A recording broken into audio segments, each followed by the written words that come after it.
I'm Donna Weaver, Director of Musee de Venoge, located in Vevey, Indiana. Built for Jacob Weaver in 1828, the home features a distinctive broken pitch roof and exterior second-floor entrance. This style is similar to homes in French-settled areas of the country. The interior is extremely plain.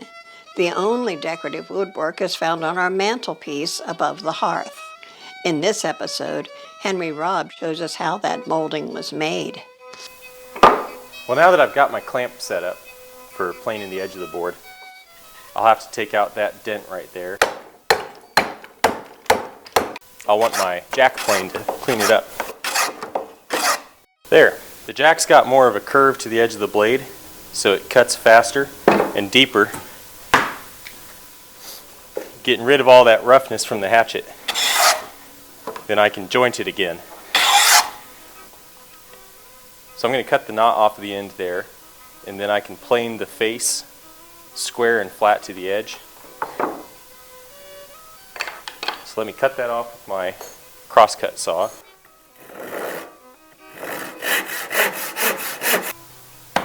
I'm going to plane the rough saw marks off the face of this board. And the reason it's called a plane is because it makes a flat plane by the cutting action of a straight edge fixed within a flat surface. So the jack plane makes quick work of those saw marks, but it leaves an undulating surface that's more or less flat, but not perfectly so. That's where the tri-plane comes in, which is called so because it tries the surface. It makes it true. Here we are. You hear that, where it's not cutting in the middle. That's because there's a hollow from the jack plane. Triplanes need to be longer and wider than jack planes for that purpose, to bridge over the low spots and cut down the high spots until all is in one plane. Well, that feels good. Let's see how it looks.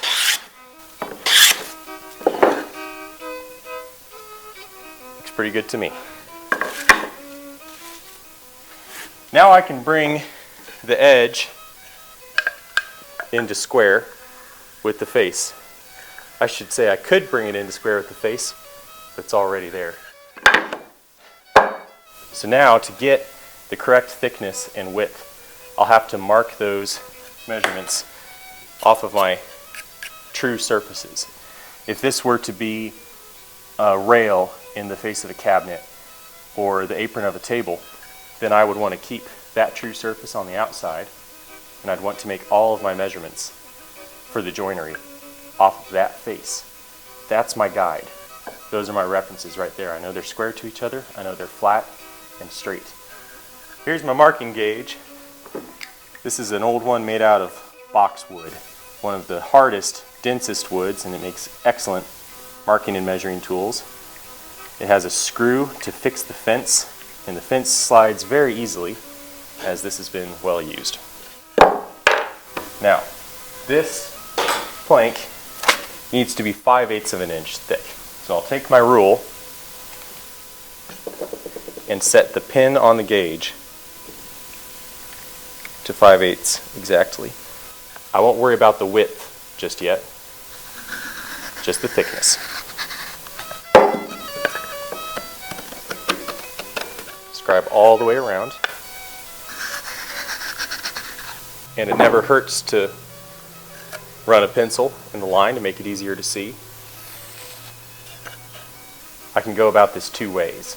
I can either resaw the board and cut off a thin piece if I plan on using it, or I can use the jack plane to rough it down to the thickness that I want and then smooth the back with the tri-plane if need be. Or if I'm not interested in taking the time with the jack plane or saving the waste after I cut it off with a saw, I can go back to my favorite tool, the hatchet. All 10 fingers. Now back to the jack plane to take off the mark of the hatchet.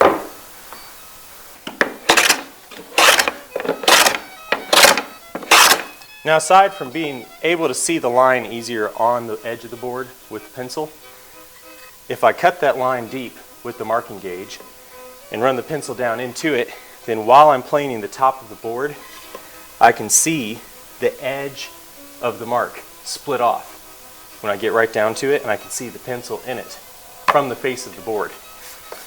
It's about where I can come back in with the triplane.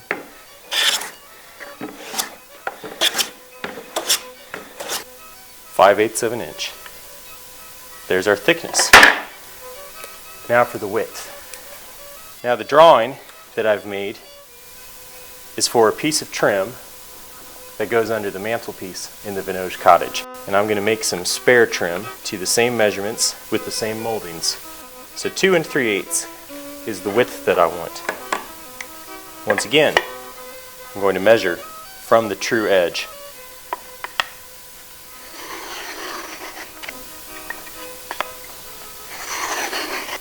Now, as much as I like using the hatchet, there's more than one way to trim down the edge of a board. So I'm going to get out my rip saw.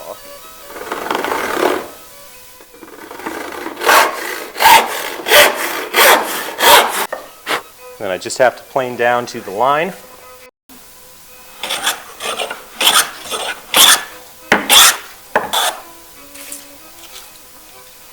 There. On the mantelpiece, there is a thin, wide plank that goes all the way up underneath the mantel shelf and has a cove cut out on the bottom edge. And then there's another piece of trim that's nailed on top of that. I'm going to stick the molding on the corner of this board, as we cabinet makers say. So to hold the board so that I can plane it on the corner, I have a sticking board. Now this is made for making window sash, but it'll serve this purpose just as well. To begin with, I'm going to lay out the molding on the end of the board and along the edge. The molding I'm making is called a cove.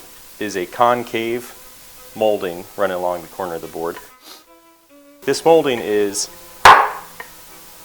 a quarter round in reverse. It's a quarter of a circle. To make that quarter round, first I need a guide for my round plane. If I just try to use that on the corner of the board, it won't know where to go.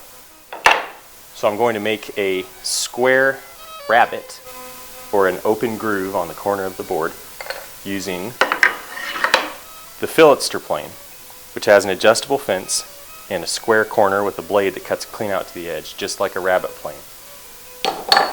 I'm going to use that to make a square rabbet, the two sides of which will guide the round sole of the round plane. This has an extra iron that scores the grain on the edge, particularly if you're working across the grain. That'll keep it from tearing out the end of the fibers. So this will start us off.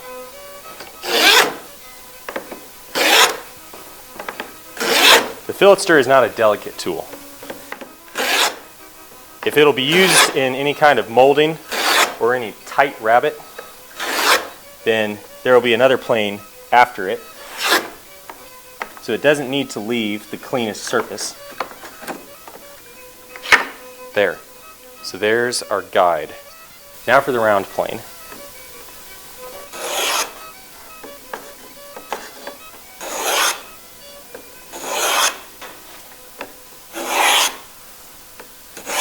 Well, I've taken the stuff for the top of the molding, the piece that's applied on top of the board that we just made. It goes just there, and I've planed two rabbets in it. So when you're planing a concave molding with a round plane, you plane one rabbet into the corner and that guides the plane. If you're planing a convex molding, then you make two rabbets, or you just work right on the corner. And that will serve as the guide for the hollow plane. So it may take two hollow planes to make this curve because it's not a perfect quarter round. It's actually a little bit of an ellipse, quarter of an oval. I'll start with a wider radius. There we are.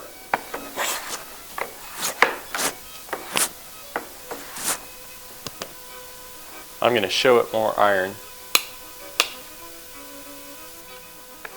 This plane is made out of beech, like most wooden planes of the 19th century, but not all. If a plane was made by a user for his own purpose instead of by a factory, it could be made out of all sorts of woods. And even some factories made a few planes out of different kinds of wood than beech, but beech was considered the best and cheapest wood for making planes out of. Now, because the radius of the plane isn't exactly what I needed, I'll have to refine the molding a little bit, and I'll do that with the rabbet plane because it can cut right into the corners next to that concave shape, and I can also take it down the curve and only cut parts of the face that I want to keep the other corner from digging into the square corner of the molding somewhere, is to use my fingers as a fence. Just like on that fillet stir that it had a moving fence, I can put my fingers on the side of the plane and run them against the molding to control exactly which point on that curve the rabbet plane cuts.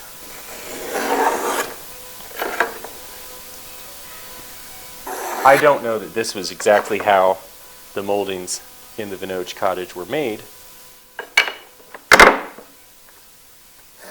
but if I were hired in the 1840s or 50s to repair the moldings that were put in the 1820s, this is how I probably would have done it. Now,